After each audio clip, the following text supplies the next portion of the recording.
What is going on, everybody? Welcome back to the channel. First and foremost, before we get started, y'all already know the drill. Hit the subscribe button, hit that post notification bell, hit the like button, all the support. Show it. It's all greatly appreciated. You know the typical drill, man. You click on the video, give it a view, click that like button, subscribe, post notification. Whatever you do, man. It's all support. It's all greatly appreciated.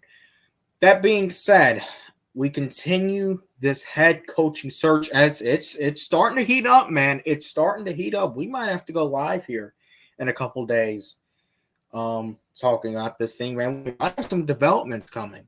Obviously, we heard on Monday night that the Falcons, Arthur Blank had, spoken with Bill Belichick personally in face and apparently spoke on a yacht for several hours off the coast of New York or something like that, man. And then just yesterday, the Falcons spoke to Jim Harbaugh, who, was the first guy we covered in this series. And obviously, I have stated is my, number one preferred candidate for head coach. Whether it'll happen or not, I still think it's a long shot. That's why I've necessarily spent more time talking about, obviously the Bill Belichick's of the world, and then, going a little bit into a Bobby Slowick and guys like that, Ben Johnson. But still, man, that Jim Harbaugh, if we could get him, that is my absolute dream scenario. I think it'll happen. I don't know. Time tells. But, certainly that is my number one guy. With that being said, man, don't want to take any attention away from the candidate we'll be talking about today, Steve Wilks. Steve Wilks, certainly a veteran in terms of NFL coaching, has, a ton of experience racked up in his nearly 30 years of coaching. So without further ado, man, let's get right into it. Talking about Coach Wilks' resume, going a little bit into it. I think most notably to me, because obviously they are a division rival, he was the former interim head coach of the Carolina Panthers in 2022. And after the team started, what did Carolina start that year? Like 1-4? Coach Wilks came in after Matt Rule was fired. He led the team to a 6-6 record. And they were actually one game shy of an NFC South division title. So Coach Wilks, he was, and we're going to talk all about it in a second, man. He did a pretty good job there, in Charlotte a couple years ago. He was also the former head coach of the Arizona Cardinals in 2018. Only spent one season there. It was an awful season. He went 3-13 before being fired after that, just that 1 year. And then all that has led him to now where he is the current defensive coordinator of the San Francisco 49ers, and he has led San Francisco to one of the top NFL defenses this season. San Francisco always has a top defense, but Steve Wilks has certainly kept that intact this year. He got his start in coaching, man. He has a nail for the defensive side of the ball, as you can see, and coaching in general. Started off at Johnson C. Smith as the defense coordinator from 1995 to 96. Before he went to Savannah State, shout out to Savannah State, 1997 to 1999, where he was the defensive coordinator, was actually the head coach at Savannah State for a year in 1999. Before, he made his way out of the HBCU ranks and into the Power 5 ranks. Got into Illinois State 2000, where he was a DB coach. And then, obviously, you look at this, coaching history, man, it's very hefty. Spent some time at Appalachian State in 01 as a DB coach. Went to East Tennessee State, where he was the defensive coordinator. And then he went to Bowling Green, where he was also the defense coordinator. And then starting to get to some of those big name programs. Went to Notre Dame in 2004, where he was the DB coach. Then went to Washington, where he was, again, the DB coach. So, man, Coach Wilks seems like he certainly knows what he's doing with those DBs. Before he would have his first stint in pro football, going to the Chicago Bears, where he spent 3 seasons there, 2006 to 08 as a DB coach, before he would then go to, at the time, the San Diego Chargers, 2009 to 11. Spent 3 seasons there as a DB coach, and then got really his first, I guess you can say, big gig in the NFL, in 2012, when he went to the Carolina Panthers and, first stint in Carolina. He spent 6 seasons there. Started out as the DB coach.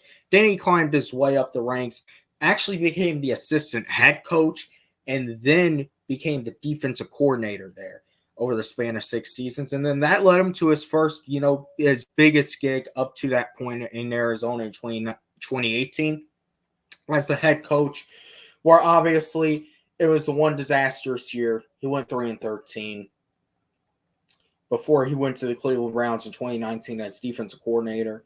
And then he would actually take a year off in 2020. He would go back actually to the college ranks in 2021 to Missouri as the defensive coordinator. Then he would obviously go back to Carolina in 2022 as the DB coach. He was also, I believe, the defensive passing game coordinator. And then obviously Matt Rule got fired. He became the interim head coach. And did a pretty good job with that Panthers team, you got to admit, before heading to San Francisco as the defense coordinator. Then that leads us to where we are today, where the 49ers are getting ready to try to go make another run to win their 6th Super Bowl, first one in nearly 30 years, with Steve Wilks as defensive coordinator. Looking at some of Coach Wilks' pros, man, listen, he has shown that he can rally a team, and the team is going to fight for him. You don't got to look any further than, what happened in Carolina. That team was dead in the water, and they came out, and, man, listen, they fought, and they had a passion. And Panthers fans will tell you, man, that they wanted to keep this guy. They wanted to get this guy a shot, and, that's a big reason why they're getting onto their owner right now, is because they didn't give Steve Wilks a shot this year. They felt like that should have been his job in Carolina this year versus Frank Reich's, because he had that team bought in. And, man, you cannot deny the experience we just went through and how he's climbed his way up the ranks. He has gone through the trenches. He has gone, from the HBCUs, spent some time in the Power 5, jumped around the NFL. You can't deny that the dude has experience. And, when looking at his defensive scheme, Steve Wilks, he loves to blitz. He loves to, prioritize blitzing.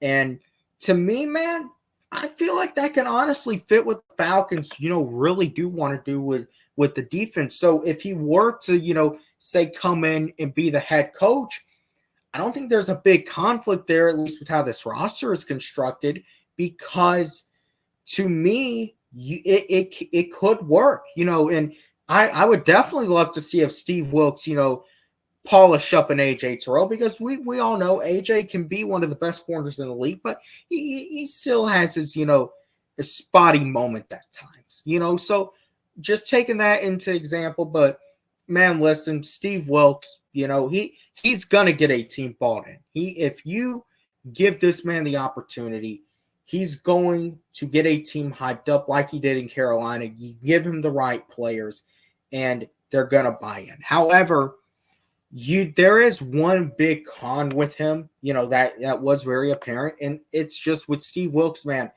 the results are not there.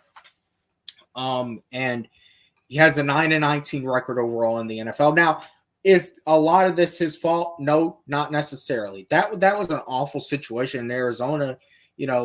Even though, yes, I think that team went like 8-8 the previous year. You still got to look at that, man. That's a huge regression. But they lost Carson Palmer. They lost Bruce Arians.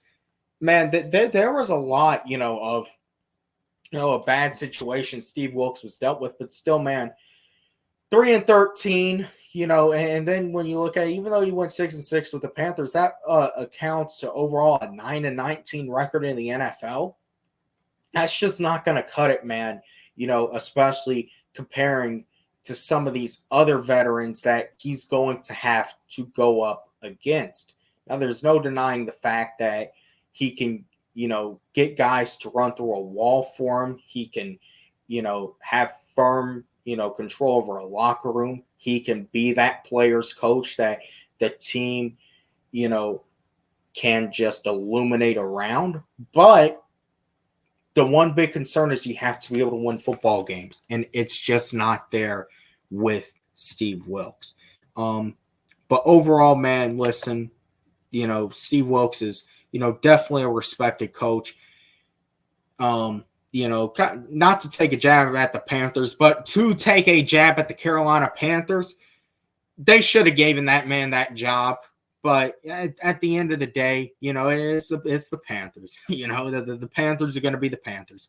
But with that being said, man, Steve Wilks, to me, I can't, see the guy becoming our head coach. And listen, only one of these guys is going to become our head coach. But to me, there's definitely your pros there. If you were to bring him in, kind of like, with some of these other guys, it's really a culture builder. It is to, bridge that gap and try to change the culture. But at the same time, man, a 9-19 record, it's just not going to cut it. But with that being said, we still definitely we got a few more candidates to look at, man. I can definitely look at a few more candidates. Obviously, we've been going very hard with this man, going and looking at these candidates, and still got a few more to look at, man. As it heats up, man. I mean, there's some people saying, maybe we have our head coach, by the weekend, next week. I think we're going to know who our head coach is, as well as the rest of these teams, putting an estimate. Those 2 weeks between the NFC and AFC championship and the Super Bowl, that's when we're going to know who our head coach is. Because I believe the Senior Bowl is, sandwiched right between those 2 weeks. So that's really when we're going to have an idea of who our head coach is. But with that being said, I will see you guys in the next one.